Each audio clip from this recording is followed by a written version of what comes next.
ನಮಸ್ತೆ. ನಾನು doctor Chandrashekar M, psychiatrist from Spandana nursing. ಇವತ್ತು ನಾನು ಪ್ಯಾನಿಕ್ ಡಿಸಾರ್ಡರ್ ಎಂಬುವ ಆತಂಕದ ಕಾಯಿಲೆ ಬಗ್ಗೆ ನಾನು ಡಿಸ್ಕಸ್ ಮಾಡ್ತೀನಿ. ಇದರಲ್ಲಿ 3 ಅಂಶಗಳಿರುತ್ತೆ: panic attacks, fear of future panic attacks and avoidance behaviour ಇರುತ್ತೆ. ಫಸ್ಟು ಪ್ಯಾನಿಕ್ ಅಟ್ಯಾಕ್ ನಾನು ಡಿಸ್ಕ್ರೈಬ್ ಮಾಡ್ತೀನಿ. ಪ್ಯಾನಿಕ್ ಅಟ್ಯಾಕ್ ಅಂದರೆ intense fear or discomfort which is sudden, recurrent, which lasts for 10 to 20 minutes. ಅಂದರೆ ಅವ್ರಿಗೆ ಅತಿಯಾದ ಭಯ, ಅವ್ರಿಗೆ ಚೆನ್ನಾಗಿ ಅನಿಸಲ್ಲ, ಅದು 10-15 ನಿಮಿಷದಲ್ಲಿ ಬರುತ್ತೆ. ಅದು ಆಮೇಲೆ ಅವರು ಬಂದಾಗ ಅವ್ರಿಗೆ ಕೆಲವು ಲಕ್ಷಣಗಳು ಬರ್ತವೆ. ಏನಂದರೆ ಎದೆ ಬಡಿತ ಆಗ್ಬೋದು, ಎದೆ ನೋವು ಆಗ್ಬೋದು, ಆಮೇಲೆ ಬ್ರೆತ್ಲೆಸ್ನೆಸ್, ಉಸಿರಾಟದ ತೊಂದರೆ ಆಗ್ಬೋದು, ಉಸಿರು ಕಟ್ದಂಗೆ ಆಗ್ಬೋದು, ಆಮೇಲೆ ಟ್ರೆಮರ್ಸ್ ಆಗ್ಬೋದು, ಮೈನಲ್ಲಿ ಬಿಸಿ ಮತ್ತು ತಣ್ಣಗಾಗೋ ಅಲೆಗಳಂತೆ ಆಗ್ಬೋದು, ಆಮೇಲೆ ಚಕ್ರ ಆದಂಗೆ ಆಗ್ಬೋದು. ಆಮೇಲೆ ಕೆಲವ್ರಿಗೆ ಏನಾಗಂದರೆ ಇದು ಸೈಕಲಾಜಿಕಲ್ ಸಿಂಪ್ಟಮ್ಸ್ ಏನಂದರೆ ತನ್ನನ್ನು ತಾನೇ ಅಲ್ಲ ಅಂದ್ಕೊಳ್ಳೋದು, ಡಿಪರ್ಸ್ನಲೈಸೇಷನ್ನು. ಡಿರಿಯಲೈಸೇಷನ್ ಅಂದರೆ ಎಲ್ಲ ಬೇರೆ ಕಡೆ ಎಲ್ಲ ಚೇಂಜ್ ಆಗಿದೆ, ನನ್ನ ಎನ್ವೈರ್ಮೆಂಟ್ ಚೇಂಜ್ ಆಗಿದೆ ಅನಿಸ್ಬೋದು. ಆಮೇಲೆ ಕೆಲವ್ರಿಗೆ ಏನಾಗ್ತದೆ, ಫಿಯರ್ ಆಫ್ ಡೈಯಿಂಗ್, ನಾನು ಸತ್ತೋಗ್ಬಿಡ್ತೀನಿ ಅಂತ ಭಯ, ನಾನು ಎಲ್ಲಿ ನಿಯಂತ್ರಣದಿಂದ ಕಳ್ಕೊತೀನೋ ಅಂತ ಭಯ ಆಗ್ಬೋದು. ಇದು ಕೆಲವು ಕಾರಣಗಳು ಇರ್ತವೆ. ಇದು ಕಾರಣಗಳು ಏನಂದರೆ ಜೆನೆಟಿಕ್ ಇಶ್ಯೂಸ್ ಇರ್ಬೋದು, genetic family history of panic disorder ಇದನ್ನು ಈ ಕಾಯಿಲೆ ಬರ್ಬೋದು.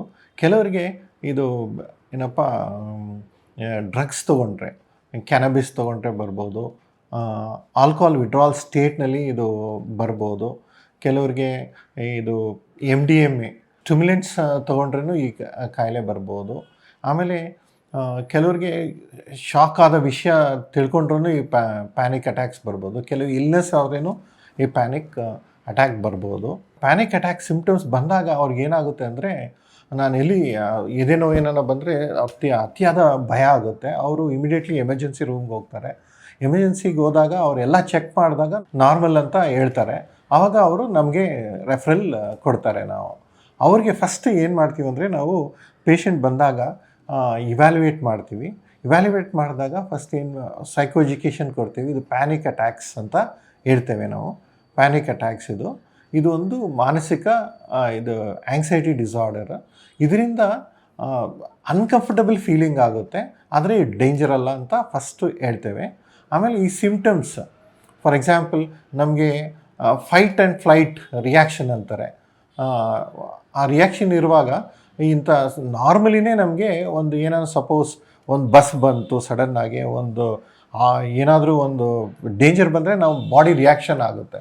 ಇದರಲ್ಲಿ ಏನಂದರೆ, ಇದು ಪ್ಯಾನಿಕ್ ಅಟ್ಯಾಕ್ ಆದಾಗ ಬ್ರೈನಲ್ಲಿ ಕೆಮಿಕಲ್ಸ್ ಇರುತ್ತೆ. ಅದು ಕೆಮಿಕಲ್ಸ್ ಸಡನ್ನಾಗೆ ಫಾಲ್ಸ್ ಅಲಾರ್ಮ್ ಕೊಟ್ಟಾಗ ಈ ಕೆಮಿಕಲ್ಸ್ ಬಂದಾಗ ಈ ಸಿಂಪ್ಟಮ್ಸ್ ಎಲ್ಲ ಬರುತ್ತೆ. ಇದು ಸಡನ್ನಾಗಿ ಬರುತ್ತೆ, ಸ್ಪೀಕ್ ಆಗುತ್ತೆ. ಫಾರ್ ಎಕ್ಸಾಂಪಲ್ ಎದೆ ಬಡಿತ ಹೆಂಗಿರುತ್ತೆ ಅಂದರೆ ಡಕ್ ಡಕ್ ಡಕ್ ಅಂತ, ಹಾಗೆ duck duck duck duck duck duck ಅಂತ ಆಗ್ಬಿಟ್ಟು ಸಡನ್ನಾಗೆ ಕಡಿಮೆ ಆಗುತ್ತೆ. ಅವಾಗ ಏನು ಮಾಡ್ತಾರೆ, ಇವರು ಮಿಸ್ಇಂಟರ್ಪ್ರೇಟ್ ಮಾಡಿಬಿಡ್ತಾರೆ. ಮಿಸ್ಇಂಟರ್ಪ್ರೇಟ್ ಅಂದರೆ ನನಗೆ ಇದು ಬರ್ತಾ ಏನು ಎದೆನೋವೇ ಬಂದು ನಾನು ಸತ್ತೋಗ್ಬೋದು ಅಂತ ಇಮಿಡಿಯೇಟ್ಲಿ ಎಮರ್ಜೆನ್ಸಿ ಹೋಗೋದು. ಆವಾಗ ನಾವು ಇದನ್ನು ಎಕ್ಸ್ಪ್ಲೇನ್ ಮಾಡ್ತೀವಿ. ಇದು these are uncomfortable feelings, it is not dangerous ಅಂತ ಎಕ್ಸ್ಪ್ಲೇನ್ ಮಾಡ್ತೀವಿ ನಾವು. ಎಕ್ಸ್ಪ್ಲೇನ್ ಮಾಡಿ ಅವ್ರಿಗೆ ಕೆಲವ್ರಿಗೆ ಇಂಡ್ಯೂಸ್ ಮಾಡಿಸ್ತೀವಿ ನಾವು. ಇಂಡ್ಯೂಸ್ ಅಂದರೆ ಸೇಫ್ ಎನ್ವೈರ್ಮೆಂಟ್ನಲ್ಲಿ. ಫಾರ್ ಎಕ್ಸಾಂಪಲ್ ನಾವು ಸ್ಟೆಪ್ಸ್ನ ಹತ್ತಿಸ್ತೀವಿ. ನಾವು ಸ್ಟೆಪ್ಸ್ ಹಚ್ಚಾಗ ಅವ್ರಿಗೆ ಎದೆ ಬಡಿತ ಬರುತ್ತೆ. ಅವ್ರಿಗೆ ಎದೆ ಬಡಿತ ಬರುತ್ತೆ, ಉಸಿರು ಕಟ್ದಂಗೆ ಆಗುತ್ತೆ. ಆಮೇಲೆ similar to panic attacks symptoms ಬರುತ್ತೆ.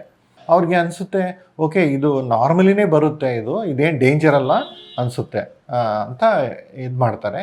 ಆಮೇಲೆ ಇನ್ನೊಂದು ಏನು ಮಾಡ್ತೀವಿ ಅಂದರೆ, ಅವ್ರಿಗೆ ಸಪೋಸ್ ಚಕ್ಕರ್ ಇದ್ದಾಗ ಅವ್ರಿಗೇನು ಮಾಡ್ತೀವಿ, ಚೇರ್ನಲ್ಲಿ ಕೂರಿಸಿ ಸ್ಪಿನ್ ಮಾಡಿಸ್ತೀವಿ. ಚಕ್ಕರ್ ಬಂದಾಗ ಇದೂ ಒಂದು ಸಿಂಪ್ಟಮ್ಸ್ ಅವ್ರಿಗೆ 4-5 ಸರಿ ಮಾಡೋಕ್ಕೆ ಹೇಳ್ತೇವೆ. ಇದೊಂದು ಮಾಡ್ಬೋದು.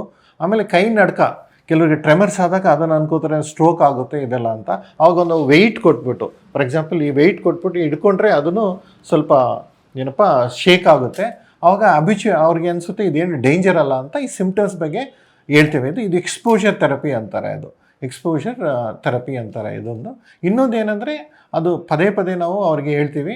ಯೂಶಲಿ ಏನಾಗುತ್ತೆ ಅಂದರೆ, ಎದೆ ಬಡಿತ ಅಥವಾ ಉಸಿರು ಕಟ್ಟಿದಂಗೆ ಆದರೆ ಅವ್ರು ಅಂದ್ಕೊತಾರೆ ಇದು ಏನಪ್ಪ ನನಗೆ ಎದೆ ನೋವೇ ಇರುತ್ತೆ, ನಾನೇನು ಸತ್ತೋಗ್ತೀನಿ ಹೀಗೆಲ್ಲ ಅವ್ರು ಅಂದ್ಕೊತಾರೆ. ನನ್ನಲ್ಲಿ ಒಬ್ಬರು ಪೇಷಂಟ್ ಇದ್ದಾರೆ, ಅವ್ನು 6 ಪ್ಯಾಕ್ಸ್ ಅವನು ಬಂದ್ಬಿಟ್ಟು ಫಿಟ್ ಆಗಿದ್ದ, ಡೈಲಿ ಜಿಮ್ಗೆ ಹೋಗ್ತಾ ಇದ್ದ, ಎದೆ ನೋವು ಅಂತ ಬರೋನು.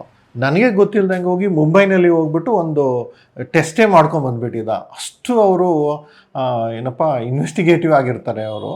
ಕೆಲವರು ಅಷ್ಟು ಭಯ ಇರುತ್ತೆ ಅವ್ರಿಗೆ. ಇದೊಂದು ಎಕ್ಸಾಂಪಲ್ಲು. ಆವಾಗ ಅವ್ರಿಗೆ ಕನ್ವಿನ್ಸ್ ಮಾಡಬೇಕು ನಾವು, ಇದು ಬ್ರೈನ್ ಕೆಮಿಕಲ್ ಇಂಬ್ಯಾಲೆನ್ಸ್ ಆದಾಗೂ ಹಿಂಗೆಲ್ಲ ಆಗ್ಬೋದು ಅಂತ ಅವ್ರಿಗೆ ಹೇಳಿ ಕನ್ವಿನ್ಸ್ ಮಾಡಿದ್ರೆ ಅದು ಒಂದೇ ಇಂಟರ್ವೆನ್ಷನ್ ಅದು ಮಾಡಬೇಕಾಗುತ್ತೆ. ಆಮೇಲೆ ಅವ್ರಿಗೆ ಇನ್ನೇನು ಮಾಡ್ತೀವಿ ಅಂದರೆ ಇದು ಟ್ಯಾಬ್ಲೆಟ್ಸ್ ಕೊಡ್ತೇವೆ. ಟ್ಯಾಬ್ಲೆಟ್ಸ್ ಬಂದು SSRI ಅಂತ ಮೆಡಿಕೇಷನ್ಸ್ ಕೊಡ್ತೇವೆ ನಾವು. ಅದರಲ್ಲಿ ಫ್ಲೋಕ್ಸಿಟಿನ್ ಅಂತ ಇರುತ್ತೆ, ಎಸಿಟಿಲ್ಪ್ರಮ್ ಅಂತ ಮೆಡಿಕೇಷನ್ಸ್ ಇರುತ್ತೆ. ಅದು ಈ ಮೆಡಿಸಿನ್ಸ್ ಕೊಟ್ಟರೆ ಅದು ಇಂಟೆನ್ಸಿಟಿ ಫ್ರೀಕ್ವೆನ್ಸಿ ಆಫ್ ಅಟ್ಯಾಕ್ಸ್ ಎಲ್ಲ ಕಡಿಮೆ ಆಗುತ್ತೆ. ಯೂಶ್ವಲಿ ನಾವು ಒಂದು 3 months to 6 months ಕೊಡ್ತೇವೆ, ಆಮೇಲೆ ಗ್ರ್ಯಾಜುವಲಿ ಸ್ಟಾಪ್ ಮಾಡ್ತೀವಿ. ಆಮೇಲೆ ಬಂದ್ಬಿಟ್ಟು ಅವ್ರಿಗೆ ಮೇಯ್ನ್ಲಿ ಕಾಗ್ನೇಟಿವ್ ಬಿಹೇವಿಯರ್ ಥೆರಪಿ, ಅದೇ ಅದರಲ್ಲಿ ಏನಂದರೆ ರಿಲ್ಯಾಕ್ಸೇಷನ್ ಥೆರಪೀಸ್ ಇರುತ್ತೆ. ಆಮೇಲೆ ಅವ್ರಿಗೆ ಕಾಗ್ನೇಟಿವ್ ರೀಸ್ಟ್ರಕ್ಚರಿಂಗ್ ಅಂತಾರೆ. ಅದರಲ್ಲಿ ಮೇಯ್ನ್ಲಿ ಎಂಫಸೈಸ್ ಮಾಡೋದೇನೆಂದರೆ it's uncomfortable feeling, it is not dangerous ಅಂತ ಇದು ಮಾಡ್ತೇವೆ. So these are the 2 things which will be helpful, so that ಅವರು ಇದನ್ನ ಗ್ರ್ಯಾಜುವಲಿ ಆಮೇಲೆ ರಿಲ್ಯಾಕ್ಸೇಷನ್ ಎಕ್ಸಸೈಸು ಇದೆಲ್ಲ ಮಾಡಿದಾಗ ಅವ್ರಿಗೆ ಅವರು over A period of time ಈ ಪ್ಯಾನಿಕ್ ಅಟ್ಯಾಕ್ ಬಂದ್ರೇನು ಅವರು ಅಷ್ಟು ಭಯ ಬೀಳೋದಿಲ್ಲ.